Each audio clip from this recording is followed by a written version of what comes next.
Sveiki. Sveiki gyvi. Pagaliau pabėgom nuo žmonių, nes Odesoje, Jaltoje nežiauriai mums patiko, visiškai. Kokios 7-8 sujungtos palangos. Tai atvažiavom čia, pasistatėm savo miestą.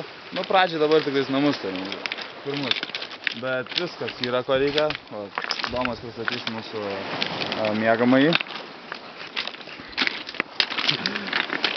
Čia mūsų visi 2 kvadratai, kur ateinam pailsėt, paskeitint ir pastumėm šiaip dienas. Čiks. Skaitimo kambarys. Domas skaitydami. Agresyviai ima knygas, vieną po kitos. Sveiki atvykę į mūsų svetainę. Čia mes dažniausiai klausomės muzikos. Ir kai draugai ateina, šokis darom. Kai būna daug draugų, visą laiką šokiai vyksta. Visą laiką, iš tikrųjų.